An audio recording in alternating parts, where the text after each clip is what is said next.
Sally Kristen Ride was born a California girl. She loved the taste of the sun on her face and wind in her hair.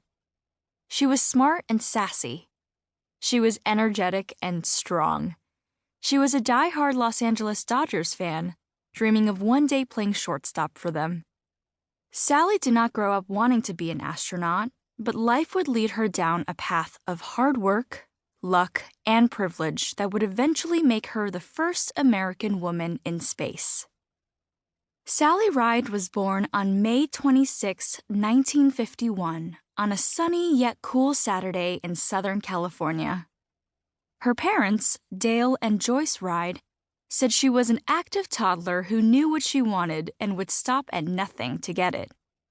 This was a trait that would follow her throughout her life. Her first word was no, giving little Sally a powerful tool to let those around her understand what she wanted and didn't want before she could even form full sentences. Letting the people around her know what she wanted was something Sally did her whole life.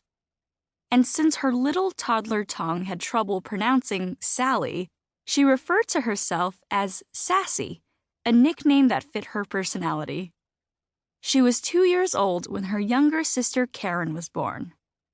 But because little Sassy couldn't pronounce her sister's name, she ended up calling her Pear, which led to Bear, a name that would stick through adulthood. Although there was not a lot of hugging, kissing, or whispered I love yous in the Ride household while Sally was growing up, there was stability, encouragement, and tons of love. Dale and Joyce were open-minded people who raised their daughters without worrying about what people said girls or boys should do in that time. In the 1950s and the 1960s, most girls were taught that they weren't as strong, smart, or tough as boys. But Sally's parents wanted their daughters to believe they could do anything boys could do, and they encouraged their girls in everything that they tried. Not everyone felt this way back then. Many felt boys and girls should do different things from each other and that they had their designated roles. We wanted our daughters to excel, not conform, Joyce once explained. Dale said that he always encouraged his daughters to go after their passions and always allowed them to explore. There was absolutely no sense, through all the years growing up, that there was any limit to what I could do or what I could pursue, Sally later said. When Sally was 9 years old, that sense of exploration led the family to spend an entire year traveling throughout Europe. Her parents, with permission of the girls' school principal, took the children out of school in 1961 and drove a station wagon from one European country to another and from city to city. The girls learned about different cultures, saw new sights, and met new and interesting people, all of which opened Sally's and Bear's eyes to a big, beautiful world outside of America.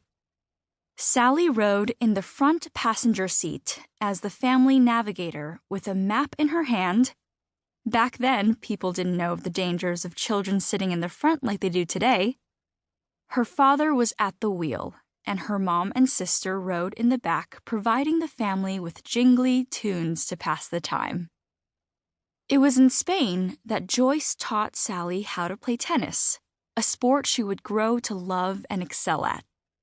Sally was an exceptionally talented athlete. She loved baseball, football, really any kind of sport with a ball, and even those without. Sally would play with the neighborhood kids back home in California and wasn't afraid of getting dirty. But she hated being called a tomboy. Tomboy, when applied to a girl, means a girl acting like a boy, as opposed to a girl acting like a girl, Sally told a reporter when she was older. Despite her rough-and-tumble nature, young Sally was also shy. She didn't like to be called on in class, even if she knew the answer to the teacher's question. She would huddle down in her chair, hoping the teacher wouldn't notice her. Sally was an introvert, which meant she didn't like too much attention and enjoyed spending time with herself or those she felt closest to. But Sally was born to shine, which sometimes conflicted with that introverted nature.